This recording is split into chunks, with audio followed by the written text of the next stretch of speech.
Nabisto na nga ang katotohanan dahil sa nalaman nga nila Xavier at dito na rin lumabas ang katotohanan. Subalit hindi ito lubos na katotohanan sapagkat inako ni Divina ang hindi naman kanyang anak kundi ito kay Charlene. Samantal nagulat itong si Princess. Umiiyak siya. Tinanong niya itong si Divina kung bakit niya inabandona ang kanyang sarili. Hindi lang yon, hindi matatanggap ng lubusan nitong si Princess na si Divina ang kanyang maging nanay. Mahirap itong tanggapin, lalong-lalo na at wala itong ginawa kundi puro kasamaan lang at puro pananakit sa kanya. Bukod sa nasaktan na nga siya noong mga oras na iniwan lamang siya sa kulungan, ngayon ay matutuklasan pa niya kung gaano kasama ang kanyang magiging ina. Hindi ito matatanggap ni Princess, kaya naman tinalikuran ni Princess ang katotohanan at nilayuan niya itong si Divina. Kaya naman sa pagkakataong yon ay nasave by the bell itong si Divina. Instead na awayin pa siya ng gusto nitong si Charlene ay napatigil sila sapagkat nakakagulat ang binabalita nga nitong si Dado. Walang kamalay-malay si Dado na ang anak na si Princess ay anak pala ni Charlene sapagkat si Divina ang may pakana. Ipinagpalit niya ang kanyang anak dito sa kanya para lamang maligtas ang kanyang sariling anak na si Libby may magandang kinabukasan. Wala siyang pakialam sa anak ni Charlene kahit magdusa o ano mang mangyari nito.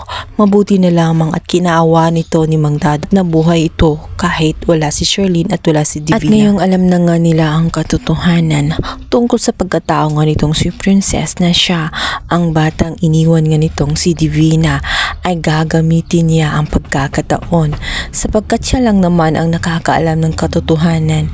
Maliban sa kanya ay ito nga ang si Lailani kung saan alam ang katotohanan na ipinagpalit ang baby niya at ang baby nga nitong si Charlene.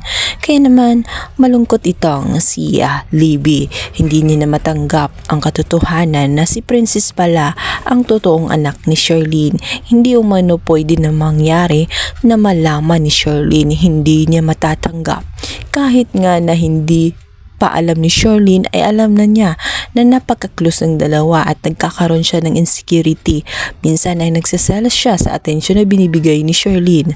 Ano pa kaya kapag nalaman ni Charlene ang katotohanan na kaya pala ganoon tagaan ang loob ni Charlene dahil anak pala niya ito na totoo. Nakahanap ng pagkakataon si Divina. Hindi matatanggap ng lubusan ni Libby ang katotohanan at lalong-lalo na hindi niya papayagan si Divina na kukunin ang role bilang anak at magpapanggap na ina nga nitong si Princess. Hindi niya kakayanin, subalit pinilit ito ni Divina na kailangan niyang tanggapin at huwag siyang masaktan dahil patas lang naman sila sapagkat nagkapalit lamang sila ng pwesto. Ang pwesto na dapat kay Princess ay nasa kanya.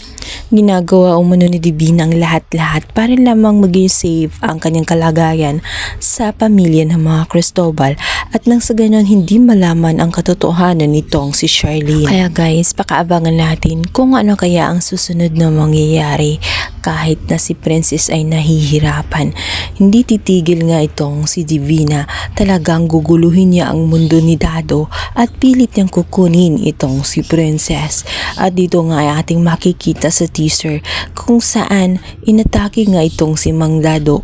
Tuluyan kayang mamatay na nga itong si Mang Dado at tuluyan kayang matupad ang pangarap ni Divina na gamitin nga itong si Princess upang maging sunod-sunuran at magawa niya ang lahat ng kanyang mga plano. Yan ang ating pakaabangan sa lalong umiinit na tagpo ng prinsesa ng City Jail.